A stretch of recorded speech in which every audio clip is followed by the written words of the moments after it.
Morning, everybody. I'm Jim Hodson. I'm here at the Fort Worth Aviation Museum, home to the most touchable warbirds in Texas.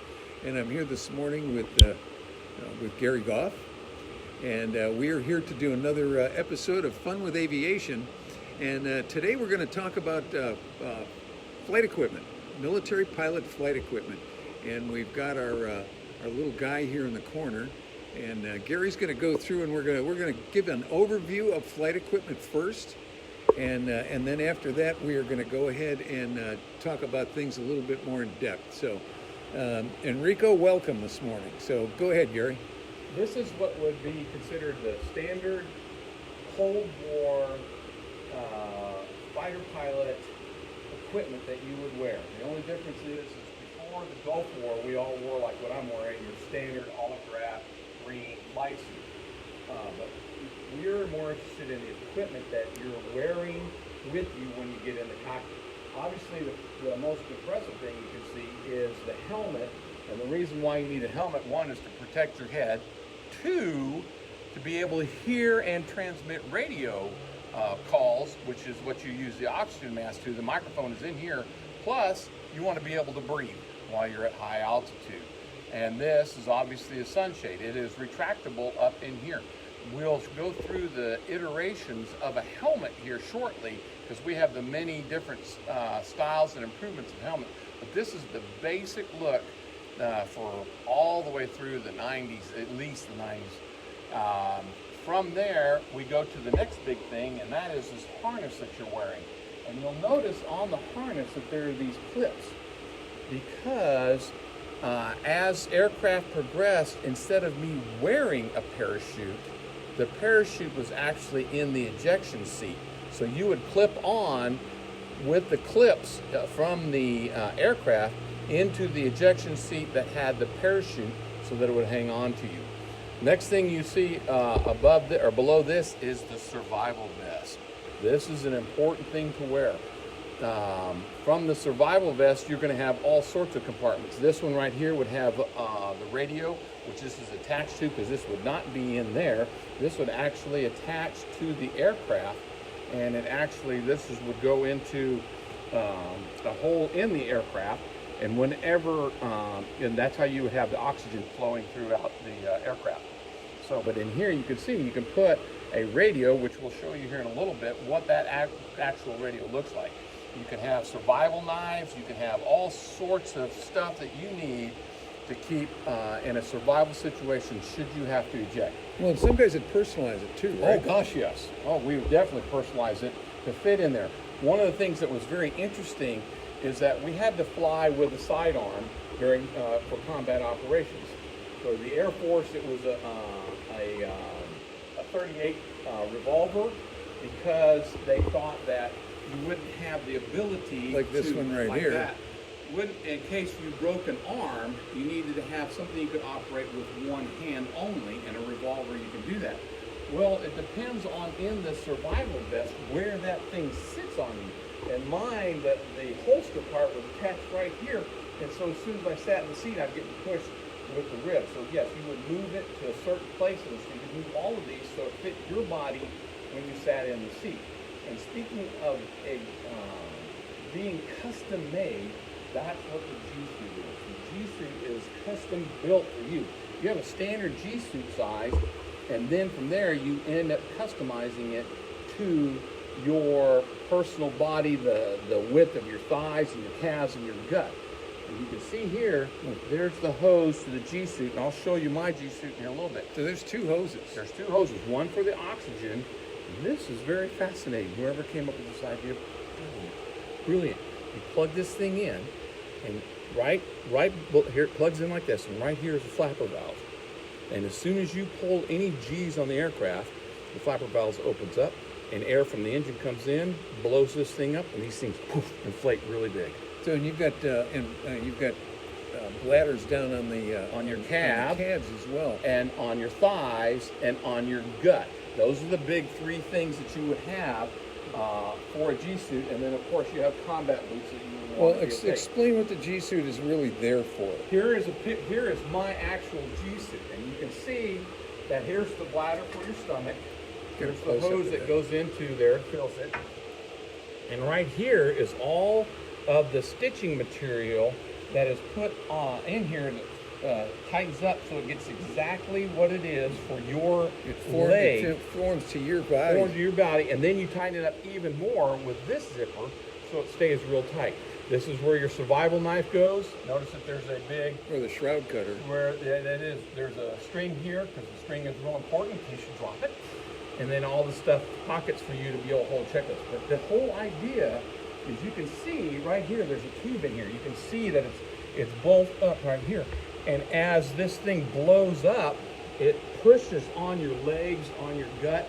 And the whole idea is to keep the blood flowing up to your head. Because as we all know, without blood to the brain that carries oxygen to the brain, you can't think, you can't live. So the whole idea is to force this blood flow back up in the brain, because as you're pulling G's, the gravity pulling in. So, and many people may not know this, but you go from the state now to what was referred to as graying out. Oh, yes. And if you want to explain graying out. What happens is, as the blood leaves your brain, physiologically, what happens is the first thing you lose is color. You don't have any color vision. Everything's a shade of gray. Then the next thing you lose is your peripheral vision, which means as it comes down, as you lose more and more, you get to what's called tunnel vision. You can't see anything on the side. Then the next thing that happens is you actually can't see at all, even though you're still conscious. You can't see anything, and instantaneously later, it's a complete blackout. So, but you black out before you go unconscious. And then boom, then you're out. Yeah. Then you're out of conscious. You can't. So you imagine if you're flying 500 miles an hour and you're pointing at the ground, but this is probably not a good thing to do. But you're using all of this as cues. I mean, you start to see your peripheral vision go. You start to see the graying, so that you have an idea how many G's you have on the airplane, what is happening. So, in addition to things like the airplane talking to you, with hydraulic pressures changing and speeds and things like that, your body's starting to tell you what's going on too. And what you do is the G suit, as it inflates instantaneously, it gives you about an extra G and a half. Okay, so that's it's a helper, it's a reminder. And what you do is, as you're in the seat and you're pulling real hard and you're increasing the G load, and for the aircraft, actually you can go to 9 Gs. I'm one of the squadron captains for that. You can go to 9 times the force of gravity, so if I'm 200 pounds, 9 times 2 is 27 almost. I'm quite heavy in the seat. No, 9 times 2 is 18. Never do coach for that. As you're pulling all this and the G suit squeezing on you, what you do is you tighten your stomach muscles, and you tighten your thigh muscles, and you tighten all the muscles, and you can see even my face gets a little red when I do that. It's like, tighten it up, it's forcing the blood back up in your head, and that's how you stay conscious, that's how you stay conscious. Now, do you do the hip maneuver as well? Yes, and then we would tighten up we learned when we went to centrifuge training. I went to the one in Japan in Tokyo. Man, that's the most brutal thing I've been through. You just spin around and around. Spinning is not the problem, it's when they stop, they instantaneously stop it, so the fluid in your ear, anyway, but that's the neat thing here today, is that you learn to tighten your throat, the muscles in your throat, to keep the air in your lungs, and also to keep the blood above you. Okay, so good. So that's what the G suit is really all about, and it gives you G tolerance. Yes, sir. So that you can stay conscious while you're going through maneuvers with the airplane. It doesn't do anything for you straight and level taking off, other than being uncomfortable and making you walk funny. But when you're in the airplane flying, yeah, when you're in the airplane flying, it can be life or death. It can be life or death. And here's the one thing: Gary's talking about wearing this as a fighter pilot, but we wore the same G suit flying the OV-10. Yes, we did, and we wore it because you can do high G's in the OV-10. Yeah. You can do all sorts of things, and it's a wonderful piece of equipment. And to think that between the wars, World War I and World War II, that's when they started experiencing and crashing. And so they came up with some idea. The first idea was a big, huge rubber suit that the guys would wear that was filled with water. And they were sitting alert during the Battle of Britain in the heat with all this big water bladder that you couldn't move at all to try and give yourself the G tolerance. So obviously that would not work. And they advanced into this here. Why don't we show them a little bit of some of the things that were in the survival vest? Okay, the survival vest is really cool because you get to have a whole lot of neat stuff in there. And you see that very back next to that orange can there, that's the radio you would carry. That is one of the radios that would give you emergency calls. You could be able to talk to the helicopters, come rescue, and you could see some other stuff that you have now. I like that little bitty water bottle. I carried in my own little water bottle in the pocket of the G. Yeah, we carried a lot of those in the OV-10. Yeah. We carry a couple of canteens with us. Yeah, that's not really how it looks, but I think that's pretty cute. This is an important thing, the K-Bar, the standard issue survival knife. That's a wonderful piece of equipment and works well, lasts a long time. Other things are we would have signal flares in there. You would have in the box that you actually sit on, which is right underneath here. This is a big box, and you can see it hinges right here. In this thing, we would have a whole bunch of other survival stuff in addition to what's in our vest. In there, we'd have a raft. That was important when you're over the water, because you would have this horse collar around you like this that would have, we called it the May West, and it would inflate and keep your head above the water so you wouldn't drown. Additionally, you would have other cans of water. We'd have all sorts of equipment that was in here that was really vital for you in a survival situation. Well, let's show some of the other stuff here. There was sometimes you would have a signal mirror. Yes, signal mirrors are always important to do wherever that would be. Yeah, I think that's this little white thing right here on the top. And the little more pencil flares we have. Pencil flares. You'd have chiclets. Oh gosh, chiclets! I forgot all about and that. charms. Oh yeah. And that's to give you a little bit of sugar for energy. Because you definitely, after the adrenaline. The biggest thing they told us in any type of survival situation is once you got on the ground or in the water in your raft, you were supposed to drink the can of water, because when you're in shock from having to do the ejection, the best thing you needed to do is put water on it. Well, that actually happened to one of our guys in the squadron that was out over the water. He said when he drank the water, it made him puke. So it went the opposite direction. Well, and we've got some other things over here. We showed you the 38. The Marine Corps, sometimes we carried a 45. See, I thought that would be a much better weapon to carry. But we have some other items here that I can show you up here on the top. They came in little canisters. We've got a kit survival personal type PSK2 complete part 2. You know, this has changed over the years, but some of the stuff is basic. There's the desalination tablets in a little vial. There's that radio we were talking about. There's a radio. There's another and there's another little packet back there that would go in the survival vest, and we've got another one in the back. That's a desalination kit in the orange canister, and those would be some of the things. The bigger things that would be in the seat bottom. So why don't we change cameras and you talk about that, and I'll hold this while you talk about that. Okay. The different. Got it. Talk about the different helmets. You know, helmets today. In fact, if you look at some of the helmets today, they look like the helmets from the X-Wing fighters in Star Wars, because they've got all of this electronic gear for being able to see virtual reality, augmented reality, night vision, all kinds of different things. And so the helmets of today are far, far different than what they have been. But the progression of helmets has been relatively slow up until the last, say, 15 or 20 years. So we're going to show some of the original helmets.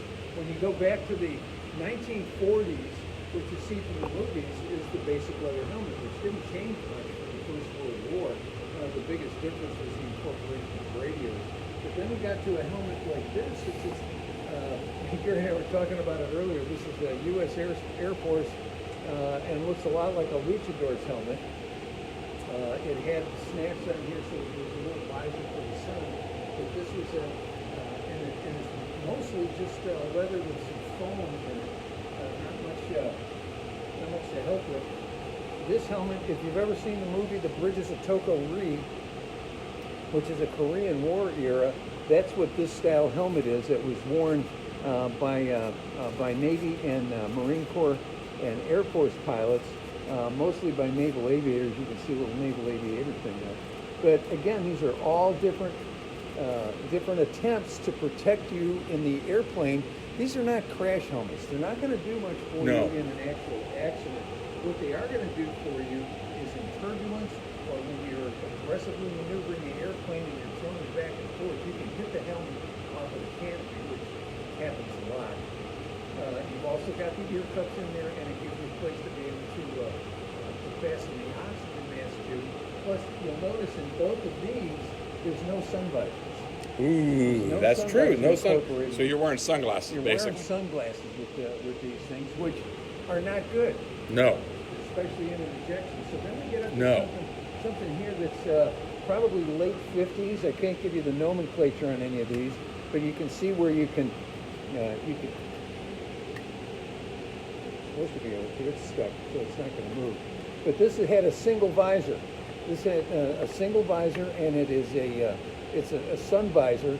Some of them have clear visors in addition to the sun Yeah, mine visor. did. We had 2 visors on ours when I first started. These- There's the clips. Yeah. These are the clips from what were referred to as bayonet fittings on the oxygen mask. Over the time they changed those a little bit. These would they would slip in there so you could see like what we had on George over there. And that this was a vast improvement over this helmet. You can see that it's rounder now. Yes. It doesn't have the ridges on it or any of that kind of thing. And I'll probably break it by this one, so I'm not going to. The next iteration is a little bit easier. But the chin strap was extremely important too. I knew an OB-10 pilot who had ejected over the South China Sea Ooh. back in the late 70s or in the early 70s. One of the problems was he didn't have his chin strap on tight. So as soon as he ejected, the helmet came down and the visor tucked his face open. Oh my the shape of the visor. gosh. He went into the water. Fishermen got him out of the water and ended up stitching him up with fishing. So it wasn't a matter of just having the helmet on. You had to make sure that it's secure. Any of this equipment, when you're wearing it in the airplane, it's secure. It fits tight. You see people when they walk into the airplane, sometimes they're kind of hunched over a little bit because the equipment is so tightened down. This is another version of the helmet. This goes into the 70s. So now we've got one device here to. Of course, it's stuck now. I've got it up. I can't get it out. But we've got a clear visor on one side, which we wore a lot There you at can see the clear. nighttime. Yep. You could see the clear one, or in the daytime we would have the. Had it down, but you saw it. It was a sun visor. This is the kind of helmet we wore in the OV-10 in the Marine Corps. With the boom mic. It does not have an oxygen mask because we rarely went high enough to need oxygen, but it has an arrangement for a boom microphone here. And in many respects, this is like a helicopter helmet, except the helicopter helmet was bigger. It was wider because of the earphones that they were wearing. So that was a big difference. You can see the basic shape of these helmets are essentially the same. One of the things that we'll see start to change is that in the 50s, they were starting to put reflective tape on. They got into a period of time when it wasn't cool to have reflective tape on it. It was cool to have your helmet decorated. Yes. And so some of them based on squadron, they would all be the same. And then we got into regulations, and this is seaworthy. So that's seaworthy was BMO 1, BMO 6. I'll have that wrong. Somebody will correct me. At any rate, this one happened to go on to actually shoot when he was in the Marine Corps. But then we started to have to put more reflective items on the helmets. Got to the point where they wanted like 80 or 85 or 90% of the helmet had to have reflective covers on it. You notice a piece of Velcro on the visor. Yes. And that was an important addition that we had to carry. And this was for the event that you were in the water. One of the things that's in your emergency pack, either in the seat or in your life vest, is a strobe light. And if the strobe light had Velcro on it, you turn the strobe light on and you would slap it on the top of your helmet. So this is a little bit of an advancement. This is more of a fighter version and a little bit of an advancement on what we've got here. This is the one that I started with, is this one right here. So we've got... And we'd push it in, and then you could pick it up. You could see the clear one and the dark one. So yeah. And you could have them both up if you wanted to have them both up, but simply for the protection that if you had to leave the airplane or something like that, you always wanted the visor down because it was going to protect the ride. Yes. You'll see that this one has bayonet fittings, but it's different than the one from the earlier period of time. But you'll see the shapes. The shapes are now more conformal. and then we've got the visor coverings. And we would decorate in the Air Force. We'd decorate the visor covering. Okay. We didn't get to decorate the helmet, but we decorated the visor covering. And then the lightweight helmet. Now we get Yes. into the light Oh, helmet. yes. And these were worn up until just recently. Oh, they're so nice. Much easier. Shape is still the same, right? Yep. You can't feel it. It's It is so so much much lighter. This one probably weighs close to 10 pounds. Oh, yeah. And this one it's far lighter, maybe 4, maybe 5. Same Really thing with light. the chin strap. Again, different bayonet fittings here now. And what you're also seeing is look at the foam on the edges. Yep. There's not much here. There's a lot here. The foam on these would deteriorate and would have to be changed a lot. And then what we have here, You rather just pull than that have off. a housing Yep. with a mechanical housing, we've got the visor, And you just slide it down. and you just slide it right down. So there's no mechanical things. You notice how I had to struggle with these sometimes because they would get stuck in there. So this is easy. Just kind of bring it down, you put it up, and then what you do when you get out of the airplane, you put that on there to protect it. And each one of these helmets, the two that I know I flew with, and I don't know, Jim, if you flew with this one also, Yeah. they're the basic shell, but the inside is custom fit. What did you have to do to get the custom fit of your head? It's not like you can go up and put clay on your head. And do you remember having to go through that experience? Well, we didn't have form fits. Oh, the Air Force we did. Both of them we had custom fit. Kind of recognize these. Oh, I hate it when that happens. I got him. Oh, Lord have mercy. This one obviously is No, deteriorated quite a that's bit. not what we had. But you would have coverings over the ears. This is just styrofoam, and there would be pads that they would put inside to try to form fit it to your head. But the Air Force, we used to go over to March Air Force Base and take a bottle of whiskey with us, and when we could do that, Do you remember that big, it looked like some alien spacecraft thing on your head? they would put a mold over it, and then the inside of the helmet was leather coated, and then you wore a little beanie cap on top of it so that the perspiration didn't spoil the leather. But this is just a little bit of a progression of the helmets from back in the late 40s, early 50s, up to the 90s, and maybe into the early 2000s. But now, when we start to talk about the F-18s and the 16s, the helmets, and we don't have one. I suggest that you go online and take a look and see what these look like. But they remind me now of what the X-wing fighters, not the X-wing, but what the bad guys in Star Wars. Oh, yeah. Whatever those things were called. Yeah, Darth Vader's airplanes. Yeah. Yeah. Yeah. Cool. Yes. And then had a lot of equipment on it. So with ours now, it's got a lot of cameras, a lot of night vision. Night vision for a while was simply a monitor type thing that came down. Night vision was a lot simpler with the VR and the augmented reality type thing.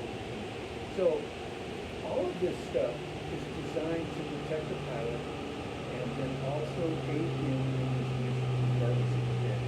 Pockets to be able to put items in. I said when I was flying out of Yuma, we would often take 2 or 3 EMPs Yeah. to be out and go out for 4 to 5 hours in a non-air-conditioned airplane and work the ranges. If you're lucky enough to be flying a jet, you're air-conditioned. But that doesn't mean that you're not perspiring. Oh, yeah. So Oh, yeah. sometimes you would get killed doing that. And the basic mission of going out and flying, whether it's the OB-10 and working targets, whether it's A4s, A7s, A6s, and doing air to mud, or whether it's doing ACM and air to air, is extremely physical. It's not just going and taking a ride in the airplane and throwing it around a little bit. It's extremely physical. So I know Gary would do this, the guys are doing this right now. A lot of running, a lot of physical fitness. Lifting weights for sure. Lifting Boy. weights, Oh, my gosh. fitness reports that we would have to do physical fitness testing that we would have to do periodically. So not only is it physically demanding, but it's mentally demanding because the situation is changing constantly. And it isn't finished when you get back, especially if you're a naval aviator and you're coming back to the base. and then you take all of this and you say you're coming back to the boat at night. So At night, God. it becomes more and more and more. The flight suit, we didn't talk about that much, but it has pockets in it, it has zippers in it, so you can fit it to yourself. It's also made out of Nomex. It's not fire retardant, it's fire resistant. So you can be in a fire and not get it'll keep the fire away from you for a little while. We wore gloves, which we Nomex gloves, and Gary briefly talked about the boots. We would wear steel-toed boots in a lot of cases. And we used to say on the Nomex flight suits that in the summer it was solid, so you died of sweat, and in the winter it was porous, so you died of freezing. What is it about Nomex? It seems to be the opposite of whatever the temperature was. Oftentimes, depending on the time of year, you might be wearing jackets. Oh, yes, for sure. A spring jacket or a leather jacket. Yep. I know that I rarely wore the leather jacket because it was too restricting, but the lighter weight jackets, which you oftentimes see now, I would wear those, especially in the wintertime. OV-10, there's no air conditioning in the airplane. Even during the summer, you get up about 7,000 to 8,000 feet and it's starting to get chilly. So you Finally, yep. And that summer weight jacket. Yeah, we only had the Nomex jackets. We didn't get the leather till I got out in '88. That's when they started giving leather to the Air Force. Well, when we first went into the Marine Corps and the Navy, that was one of the first things we got was your leather jacket. Because you were cooler. Because maybe so. Maybe so. I don't know about that. So, at any rate, we're working here with the end of time on today's episode. I don't know if Gary's seen any questions or not. If anybody has any questions. Dude, I'm so blind I can't read them. Okay. I'll give I'm them to gonna you. take care of this See now. if you We'll got look some at- questions. We'll look at Gary and we'll see if there's. Okay, can you talk about the maps you carry in the suit? Thanks. Oh, yeah, we carry checklists in one of them, and here you can see I have my another survival foil thing that we'd wear to keep us if it was too cold outside. But we would carry checklists and maps in both of these pockets. Well, we've got some things here in the cases we can show you too, with checklists. In fact, there's one of Gary Goff's checklists, his battle book. These things were made and they are designed to fit in the pockets on these suits. See how narrow they are? So they can fit right in your pocket. That's what we'd use. And then we would fly with a knee board, type this on one knee, and then you would carry all the cards, whatever cards that you had. And you can see there's another big checklist back there. All that stuff we had to carry with us because nothing was computerized back then. Everything you carried, or not, that's it. And then you can look at some of these maps. We've cut them down here, but the maps would fold up, and you would take. And Gary showed you before a map case. We would take a map case Our purses. that maybe had 20 or 30 different maps in them. But something like Approach these, plates. the Oh, approach my plates God. would fit into those pockets as well. Things like your tactical operations handbooks and aerial observer handbooks, they were all designed to be able to fit on a clipboard or to fit in one of the pockets on either your flight suit or the G suit. So I hope that helps. And that's what it looks like when it inflates. You see how it inflates on the G suit. See each of the bladders inflate to keep you pressure on your muscles. So that's what it looks like. There it goes. And so let's see. We didn't see any of the earlier questions, and I can't scroll on this. So does anybody have any other questions, or we're pretty much getting ready to sign off here? We're going to give it just a second or two and see, give somebody a chance to type something. But at any rate, we've got more examples of things out here at the museum. Again, we're open Saturdays from 9 until 2. This Saturday, we're having a movie night, our first movie night of the season, and it's going to be the presentation of Final Countdown. We're going to be showing that outside in the glowworm. We're going to be doing our social distancing. Sharon, you're more than welcome. Thank you for the kind remarks. And so, at any rate, any other questions on this stuff? You can always put them in on Facebook, and we will answer those. And we'll see what we're going to come up for the weekend. But for now, from the Fort Worth Aviation Museum and home of the most touchable warbirds in Texas, we'd like to thank you for joining us today, and have a good week. See ya. Bye.